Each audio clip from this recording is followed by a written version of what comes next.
Namaskaram. Welcome to this unique, exciting and pioneering first of its kind breast health awareness session delivered through an artificial intelligence enabled interactive holographic version of me. Importantly, today's session is not only about breast cancer, it's also about benign, non-cancer breast health issues which are far more common than breast cancer. The session represents an important step towards responsibly integrating medicine, artificial intelligence, and immersive technology to empower people with trusted, evidence-based information about every aspect of breast health explained in a simple, easy to understand format. Everything begins with a story. My real story began when my mother was diagnosed with breast cancer in 2002. Dr. Ushalakshmi was a renowned gynecologist and a gritty breast cancer conqueror who inspired the implementation of an impactful breast cancer advocacy movement and a robust population-based breast cancer screening program in the southern Indian states of Telangana and Andhra Pradesh.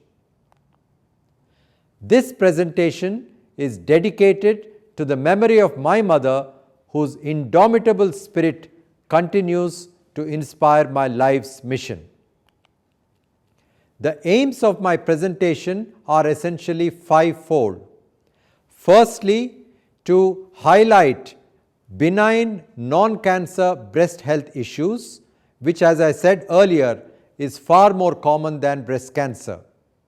Secondly, to touch upon the incidence, mortality, causes and risk factors for breast cancer. Thirdly, to demystify some of the common myths associated with benign breast disease and breast cancer. Fourthly, to address issues around diagnosis, counseling and treatment options for breast cancer. And finally, to emphasize the importance of screening in ensuring early detection. When a woman notices a lump in the breast, it is but natural for her to be anxious about the word breast cancer. But the good news is, 9 out of 10 breast lumps are not cancers. The vast majority of breast health issues are not related to cancer. How does one know whether the lump in the breast is benign or a breast cancer? It is by a process called triple assessment. Who does the triple assessment? It is done by a surgeon, a radiologist, and a pathologist. Just as a physician needs a stethoscope to diagnose a condition, for a surgeon practicing breast disease, the eyes and ears are a good radiologist and a good pathologist. What are the components of the triple assessment? The first component is taking a good history and clinical breast examination by a specialist.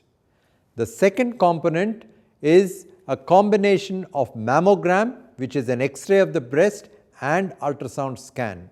And the third component of the triple assessment is a biopsy, a core needle biopsy, which is the standard of care. Now let us look at some of the common benign breast health issues.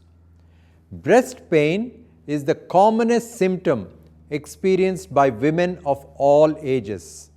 It can be cyclical breast pain, which occurs in younger women, which is worse before the periods and gets better after the periods. It is usually bilateral.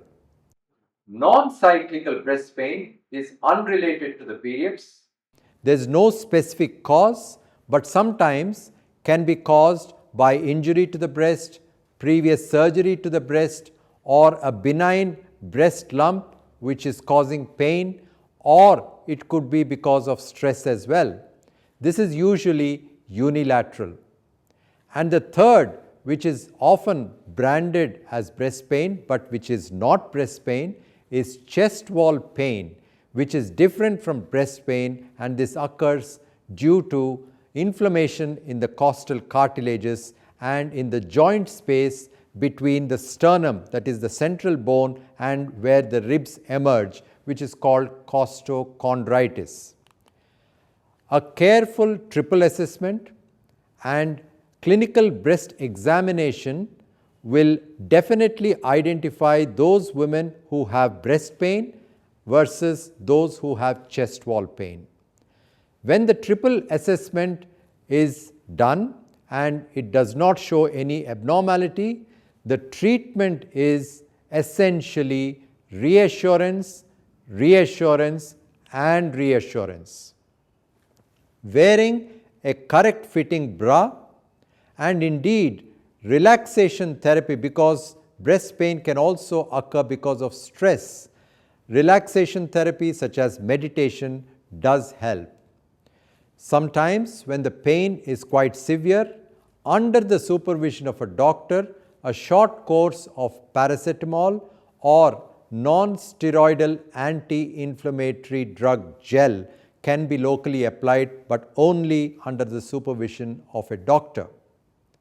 Sometimes changing an oral pill to mechanical contraception helps, and on some occasions tamoxifen, which is a drug given for breast cancer treatment, which is an anti-estrogen tablet, is given for a short period of time. For chest wall pain, sometimes when it is very severe, injection of a local anesthetic with or without a steroid can help. But essentially, the main treatment is reassurance. What I'd like to also emphasize that vitamin E, evening primrose oil, or danazol, antibiotics or diuretics have absolutely no place in treatment of breast pain. Fibroadenoma. This is the most common benign breast lump. It occurs in younger age group and presents as a painless lump in the breast and feels like a smooth, freely mobile lump in the breast. It is often referred to as breast mouse. As I said earlier, triple assessment will confirm the diagnosis.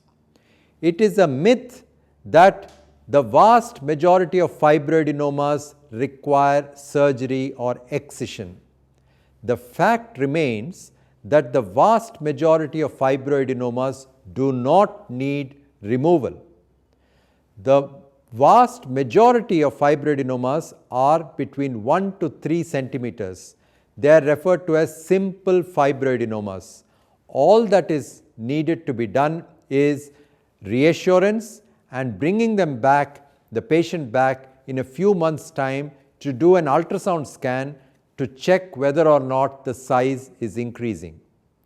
There is an entity called complex fibroadenoma, which is diagnosed on core needle biopsy. This complex fibroadenoma is rarely associated with a cancer, and for this reason, when a diagnosis of complex fibroadenoma is made, the advice or the treatment would be an excision. Sometimes when the fibroadenoma is very large, over 5 centimeters, it is referred to as a giant fibroadenoma. In such circumstances as well, excision is advised. In a lump between 1 to 3 centimeters in size, unless the patient is very keen to get it excised, we can reassure the patient and bring them back and manage this patient conservatively. The third common benign breast health issue is a breast cyst. This occurs in women over the age of 30 and in perimenopausal age group. It presents as a sudden onset of noticing a lump in the breast. It's almost dramatic, and the patient typically says, "I've noticed the lump yesterday and I've come to you today." So this lump most often is painless. A painful cyst sometimes can present, that is, there can be features suggestive of infection. So a triple assessment, which includes a mammogram and an ultrasound scan, confirms the diagnosis.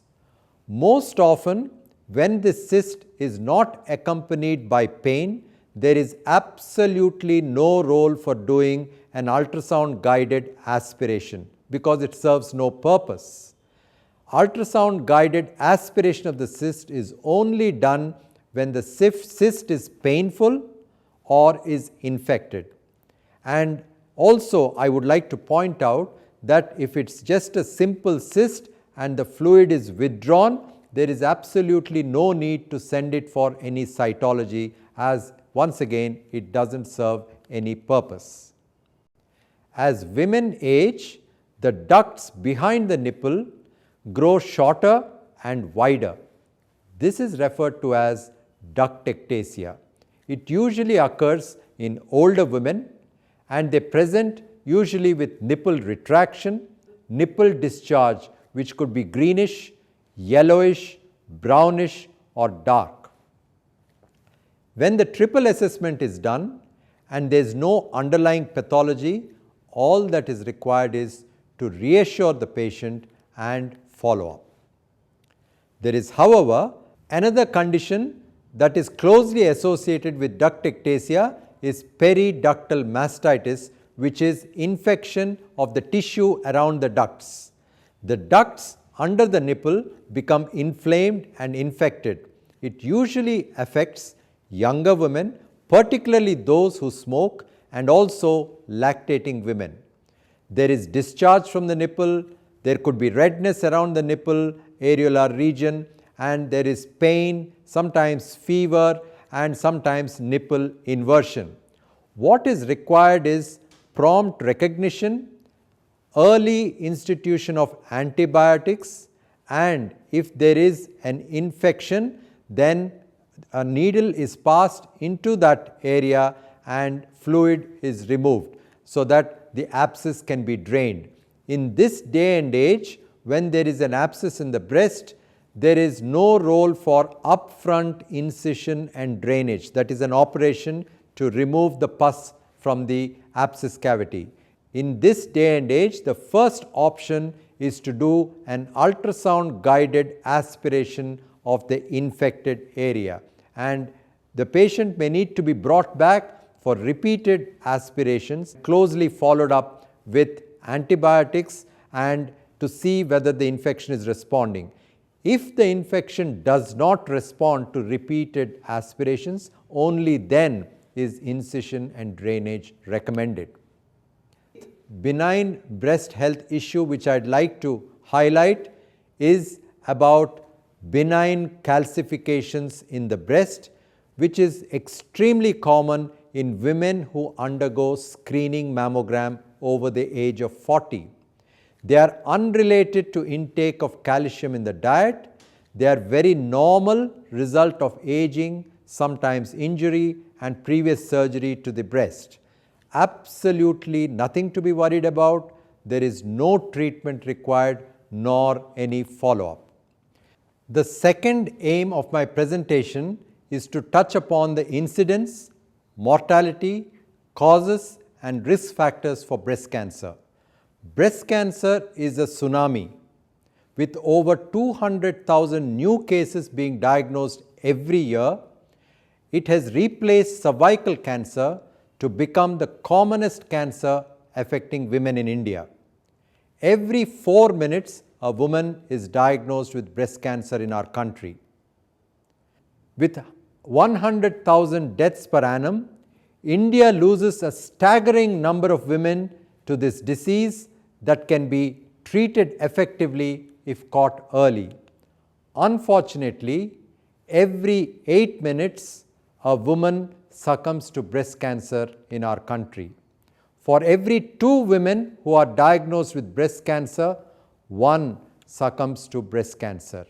Due to lack of awareness, absence of a robust population-based screening program and inequitable care, more than 60% present in the advanced stages, and this is the primary reason for high mortality rate in our country. The breast has got ducts, multiple ducts and lobules, and in between the ducts there is fatty tissue. When the cancer occurs within the ducts, it is referred to as ductal carcinoma. It is the most common form of cancer. When the cancer occurs in the lobules, it is referred to as lobular carcinoma. In addition, there are certain special types of cancers such as inflammatory cancer, which is an aggressive form of cancer, Paget's disease of the nipple, which is cancer occurring in the nipple areolar region, and thirdly, a phylloides, a malignant phylloides tumor. What causes breast cancer? Breast cancer occurs when cells within the breast begin to divide and grow in an unusual and uncontrolled way. Any factor that increases the exposure of the hormone estrogen for a prolonged period of time on the breast can potentially cause breast cancer. What are the risk factors? The two biggest risk factors are being a woman and previous history of breast cancer.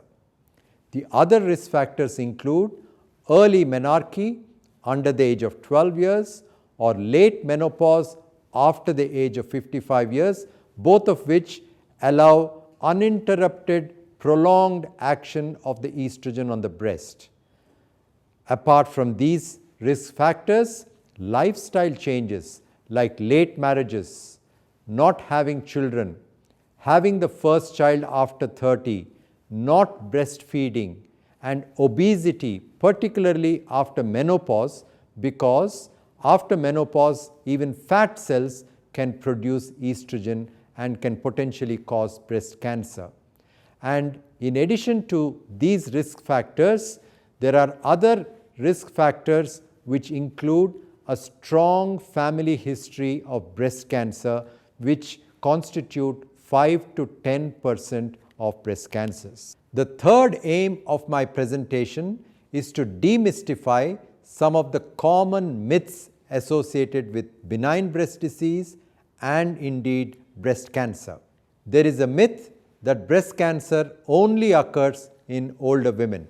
Although the incidence of breast cancer increases as women age, in our country, the peak incidence of breast cancer is in younger women between the ages of 40 to 50 years, at least a decade earlier than in the Western population. There is a myth that family history is the most important risk factor. The fact is, family history is not the most important risk factor. A strong family history which involves mutation, that is abnormalities in the BRCA1 and BRCA2 genes, can potentially cause breast cancer.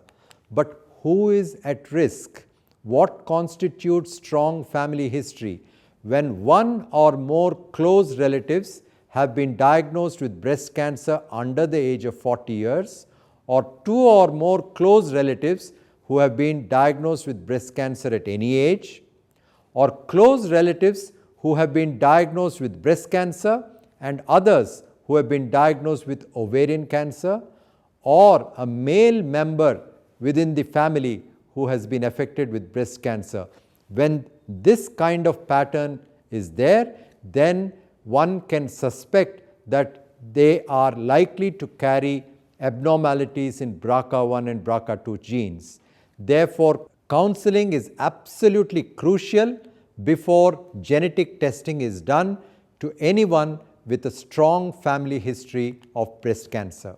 It is a myth that injury to the breast can cause breast cancer. Injury to the breast does not cause breast cancer. It is a myth that wearing an underwire bra can cause breast cancer. The fact is, there is absolutely no scientific evidence to suggest that underwire bra or a tight bra can cause breast cancer. It is a myth that deodorants or antiperspirants can cause breast cancer. The fact is, there is absolutely no evidence in that statement. It is a myth that men don't get breast cancer. Men also can get breast cancer, but it is rare. If 100 breast cancers are diagnosed, 99 will be in women and only 1 will be in a man. Can hormone replacement therapy cause breast cancer? Prolonged use of combined hormone replacement therapy with estrogen and progesterone poses a modestly increased risk of breast cancer. The risk reduces when the hormone replacement therapy is stopped. It is therefore important to discuss with your gynecologist and a surgeon treating breast disease before commencing hormone replacement therapy. But I would like to emphasize that women who have previously been diagnosed with breast cancer and those who carry BRCA1 and BRCA2 abnormalities should not take hormone replacement therapy. Does birth control pill cause breast cancer?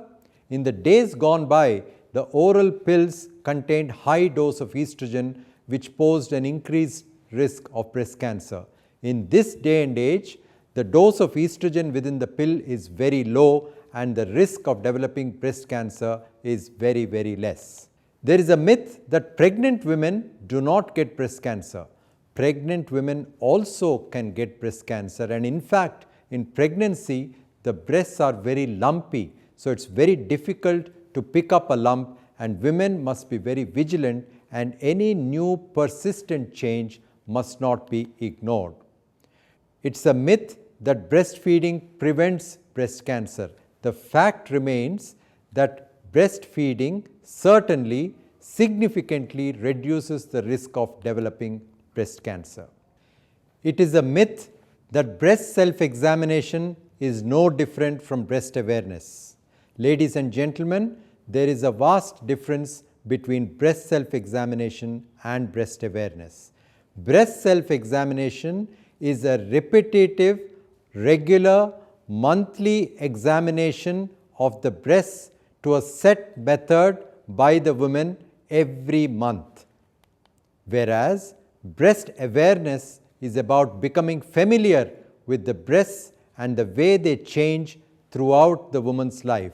It is a concept that encourages women to know how their breasts look and feel throughout the month rather than at one particular time during the month.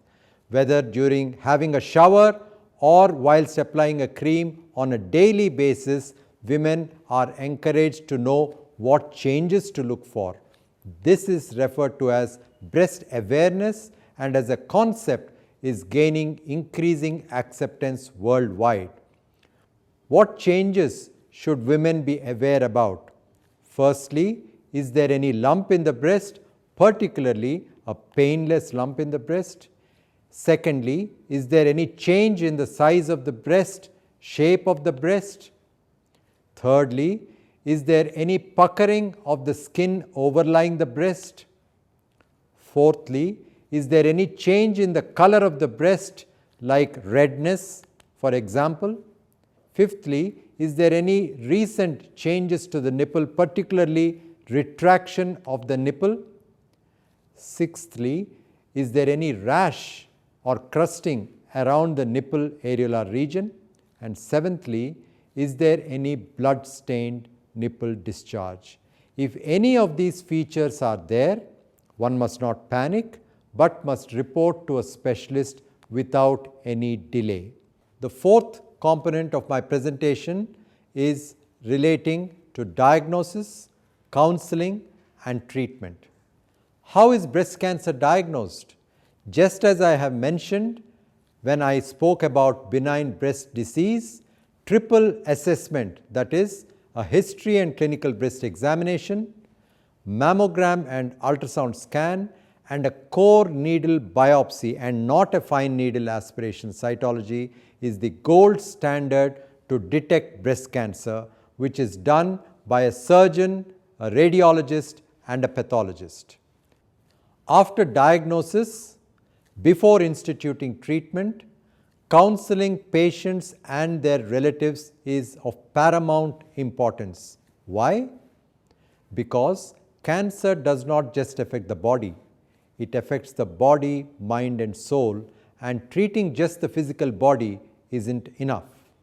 In fact, counseling comprises of 50% of cancer care, and it involves explaining about the condition in simple, easy to understand format, perhaps more than once or twice, and giving the much needed confidence to the patient to deal with this unwelcome visitor in her life. After diagnosis and staging and indeed counseling, the next component would be treatment. The treatment is decided by a multidisciplinary team which involves the surgeon, the radiologist, the pathologist, the medical oncologist, the radiation oncologist, the breast care nurse, and sometimes the palliative care specialist. It is always personalized, and there are essentially 5 modalities of treatment.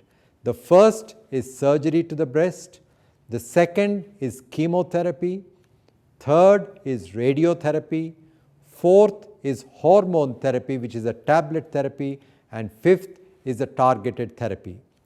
Which treatment is given to which patient is decided by the multidisciplinary team, and therefore the treatment is very personalized. The fifth component of my presentation is to touch upon breast cancer prevention and screening. Can breast cancer be prevented? Although strictly speaking, we cannot prevent breast cancer, but adopting several lifestyle changes can significantly reduce the risk of breast cancer by about 20 to 30%. A healthy diet, regular physical aerobic exercise at least 30 minutes each day, avoiding smoking entirely, minimizing the intake of alcohol, and breastfeeding is very protective and significantly reduces the risk of developing breast cancer. Coming to screening, I am asked this very important question by a number of women, and the question is, "Doctor, I have no lump. Why are you asking me to get a mammogram?" The answer is, a screening mammogram detects breast cancer many years before the lady or the doctor can feel the lump in the breast, thus significantly improving survival. Why have breast screening? Breast screening can help to detect small subtle changes in the breast before they show up, many years before the doctor or the lady can feel the lump. And early detection of breast cancer offers the best chance of successful treatment, which significantly improves the women's chance of survival. So, if you are 40 and over, you must get an annual screening mammogram. There is a myth that breast screening by way of mammography can prevent breast cancer. Mammography or screening mammography cannot prevent breast cancer, but it helps to detect cancer at a very early stage. There is another common myth that mammography is 100% accurate in detecting breast cancer. The fact is, mammograms are the most efficient way of detecting breast cancer very early. Like other screening tools, they may not be perfect, so the accuracy is around 85%. There are 2 reasons why women hesitate to go for a screening mammogram. Firstly, they think that mammography induces radiation hazard.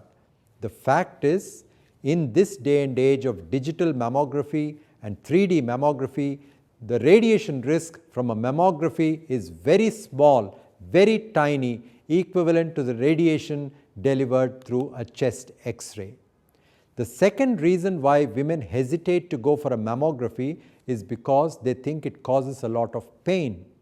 The fact is, it should not be painful if it is done properly, and again, with digital mammography and 3D mammography, the discomfort is much less and is only momentary. One of the high points in my career has been the distinct privilege and honor of meeting our Honorable Prime Minister Shri Narendra Modi ji and spending 20 minutes with him discussing various strategies to improve breast cancer care in our country. In a deeply encouraging gesture, our Honorable Prime Minister not only autographed the inaugural issue of Pink Connection, which is our foundation's flagship breast health magazine, he also publicly commended Ushalakshmi Breast Cancer Foundation in the X platform, which has greatly strengthened our mission. So in conclusion, ladies and gentlemen, benign non-cancer breast health issues are far more common than cancer. Triple assessment accurately distinguishes a benign lesion from cancer. Most benign breast health issues can be managed conservatively. The primary responsibility of our health lies with us, not with someone else, but with us. Early detection of breast cancer saves lives. So if you are 40 and over, please schedule to have an annual screening mammogram.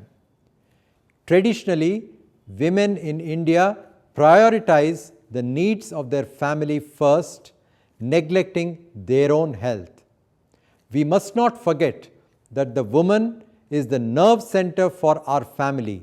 If she is well, the family thrives. If she is not well, the family will not be well. And therefore, it is the bounden duty for the men in the household to ensure that the women in their lives, whether it's their mother, spouse, grandmother, sister, aunt, or a relative, get an annual screening mammogram from the age of 40 every year. We have a number of festivals. Instead of gifting a sari or sweets, or in addition to gifting a sari and sweets, it is our duty to gift the women in our lives an annual screening mammogram. On this landmark day, ladies and gentlemen, it is my dream that every woman in Bharat, irrespective of where she lives, has access to timely breast health screening and life-saving opportunity of early detection. Samasta Loka Sukhino Bhavantu. Jai Hind. I would like to express my heartfelt gratitude to everyone here today for having attended this presentation. The artificial intelligence enabled holographic version of me will be happy to take questions from the audience in Hindi, English and Tamil.